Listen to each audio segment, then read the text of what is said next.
Et salut à tous, j'espère que vous allez bien. Alors aujourd'hui, on se retrouve pour parler principalement de l'Unreal Engine 5 et de la démo Matrix, enfin une partie de la démo Matrix qui est maintenant testable, on va dire, sur PC. Et on va aussi faire un petit tour vite fait du côté des 2-3 news intéressantes des derniers jours. Allons-y, c'est parti.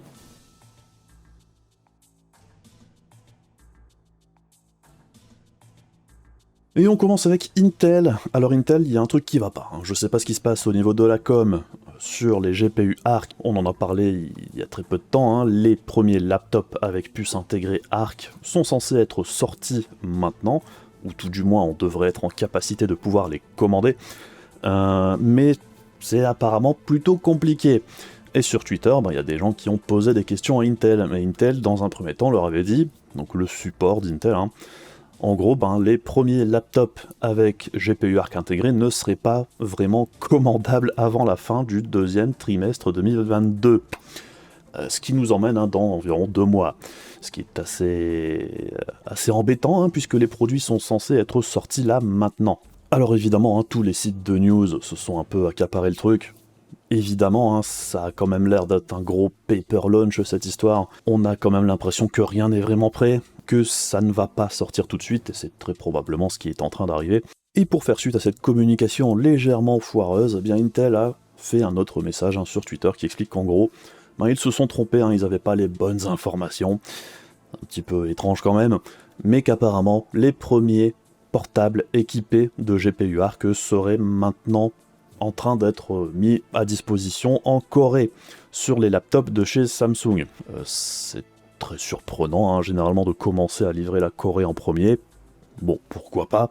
Chez Samsung, c'est pareil, il n'y a qu'un seul modèle de commandable actuellement, c'est le Galaxy Book 2 Pro, qui n'est évidemment pas disponible ailleurs pour l'instant. Et qu'en plus de ça, ce PC portable de chez Samsung coûte horriblement cher, beaucoup trop cher pour ce qu'il y a dedans du coup, puisque là on nous annonce 2137 US $, ce qui nous fait un bon 2000 balles. Pour les specs du truc, c'est incompréhensible. Alors très clairement, soit c'est pour que les gens ne les achètent pas, je sais pas, parce que même s'il y a un écran Super AMOLED en 1080p, le reste des specs ne justifie pas du tout ce qu'il y a à l'intérieur.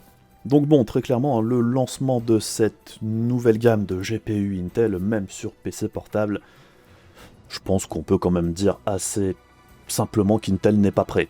Et ça se voit, et c'est un cafouillage complètement total, et c'est un lancement vraiment raté, et en plus de ça, il n'y a rien de disponible.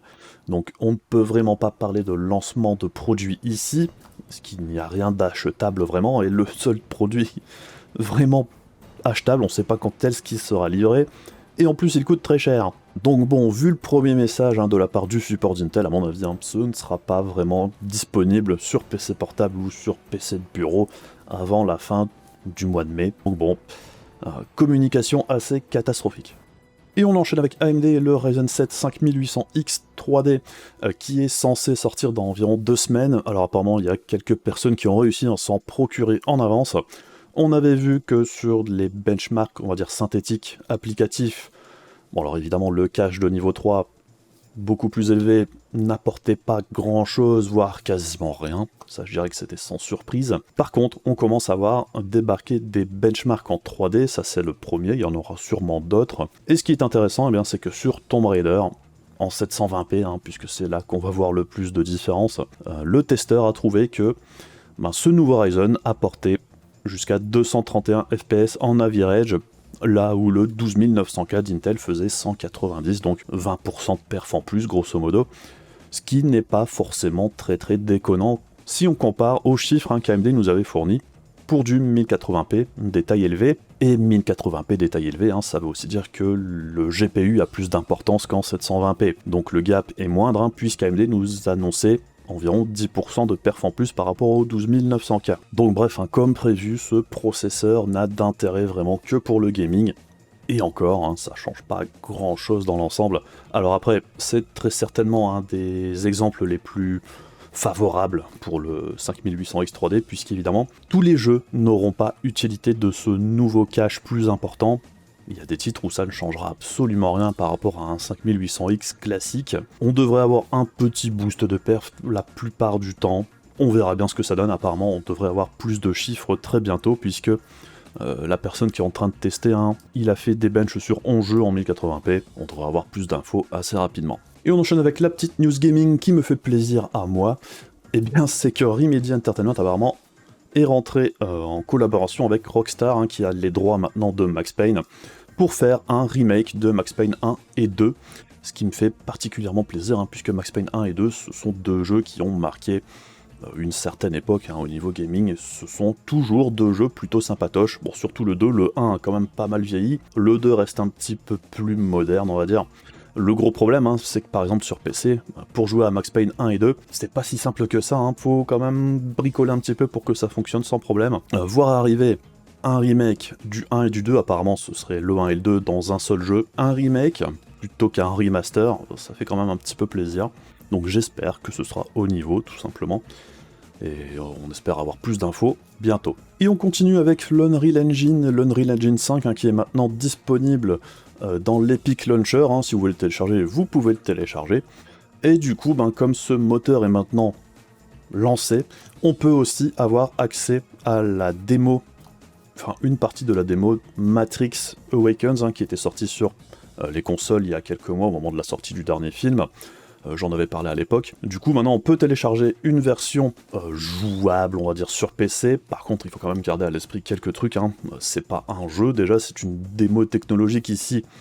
On va dire que c'est un bricolage pour avoir quelque chose qui fonctionne, comme la version console où on pouvait se promener dans la ville. Donc que ce soit au niveau de l'expérience elle-même, des performances, des bugs possibles, enfin de l'exigence que cette démo demande pour pouvoir tourner, même si on peut l'essayer, il faut quand même garder à l'esprit que c'est pas vraiment représentatif sur PC ou sur console d'ailleurs de vraiment ce qu'on aura avec les jeux basés sur l'Unreal Engine 5, et la version qu'on peut tester est basée sur la première version de celui-ci, et c'est pas un jeu non plus. Donc on va dire que c'est plus pour la curiosité, c'est plus pour l'expérience, pour voir un petit peu ce que ça peut donner sur un PC, qu'il est intéressant de l'essayer. En plus de ça, par rapport à la démo qu'on avait eue sur console, il manque toute la première partie qui était beaucoup plus cinématique et scénarisée.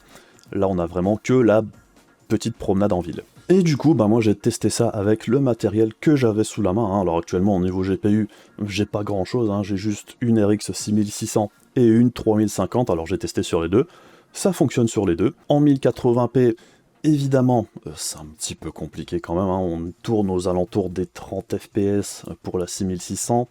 La 3050, elle est un tout petit cran en dessous, on était plus aux alentours des 25, mais je dirais que dans l'ensemble, un petit peu la différence de performance classique entre les deux cartes en fait. La 3050 est bien souvent un petit cran en dessous, et sur ce type de moteur vraiment hyper lourd, c'est pas vraiment surprenant que la 6600 soit un petit cran au-dessus, et de manière générale, de toute façon c'est vraiment hyper lourd pour les PC en général, et c'est aussi vraiment la première fois que je vois mon processeur être utilisé à ce point en utilisant un jeu, c'est vraiment très gourmand. Le 5900X ici, pour une fois, il travaille vraiment plus que d'habitude. Par contre, avec cette petite démo, ce qui est intéressant du coup, c'est qu'on peut se promener dans la ville, certes, et on peut aussi jouer avec quelques petits réglages. On peut par exemple voir un petit peu ce que donne la technologie de reconstruction, l'upscaler de l'Unreal Engine 5, puisque dans les fichiers ini du programme, on peut changer quelques petits réglages, on peut changer la qualité du jeu, on peut baisser la qualité légèrement, ce qui améliore quand même pas mal les performances. Par exemple sur la 6600,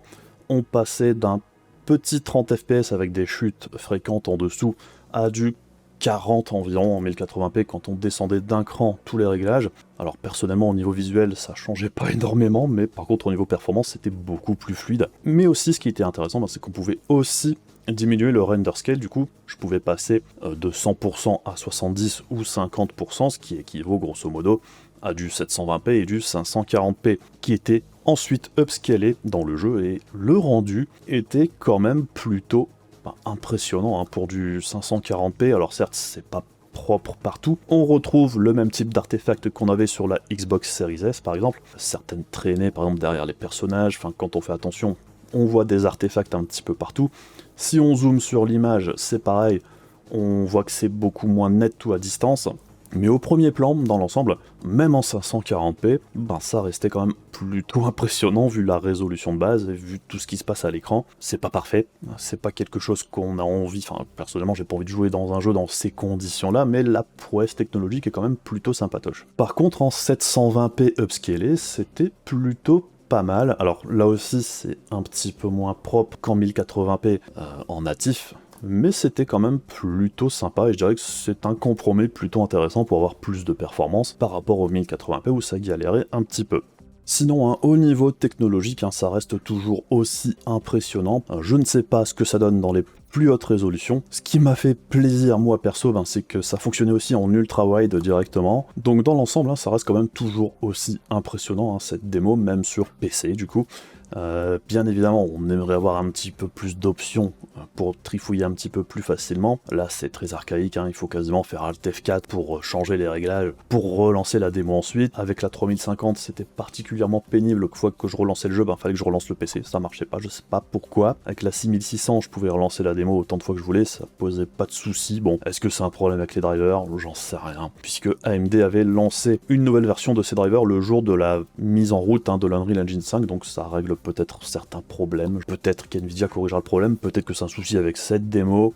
Bref, il y a plein de soucis possibles, c'est fonctionnel sur les deux cartes. Après, si on fait un parallèle avec les versions, par exemple Xbox Series S, le niveau de performance atteint par la 6600 et la 3050, en vrai, c'est plutôt cohérent dans l'ensemble, je trouve. La Xbox Series S, c'était de l'upscaling quasiment entre le 540 et le 720p, on va dire. Là, la 6600, dans l'ensemble, elle arrive quand même à se dépatouiller quasiment en 1080p natif. La puissance graphique de la Xbox Series S, on va dire que c'est équivalent à la 6500 XT quand tout se passe bien avec elle. Donc pour pouvoir essayer cette démo, il y a plusieurs façons de faire. Soit vous pouvez télécharger le moteur avec tous les modules pour pouvoir utiliser cette démo sur l'Epic Launcher, ou il y a une version qui se promène, bon c'est celle que j'ai prise. Alors je recommande pas de la télécharger parce qu'en fait on ne sait pas s'il y a quoi que ce soit de dangereux dedans. Bon, je peux vous mettre le lien dans la description si vous voulez, mais je dirais que c'est à vos risques et périls, je ne garantis rien. Personnellement, de ce que j'ai vu, antivirus, ça avait l'air ok. Donc bon, si vous voulez tester, je mets le lien Magnet dans la description. Mais je dirais, débrouillez-vous, après, moi, je ne réponds de rien. Donc voilà un petit peu ce qu'on pouvait dire sur les dernières petites infos des derniers jours. J'espère qu'il y a des trucs intéressants pour vous dans le lot. Comme d'habitude, n'hésitez pas à faire les trucs casse-couilles de YouTube si vous voulez soutenir la chaîne. On se retrouve très bientôt pour d'autres vidéos. Je vous dis à la prochaine, salut!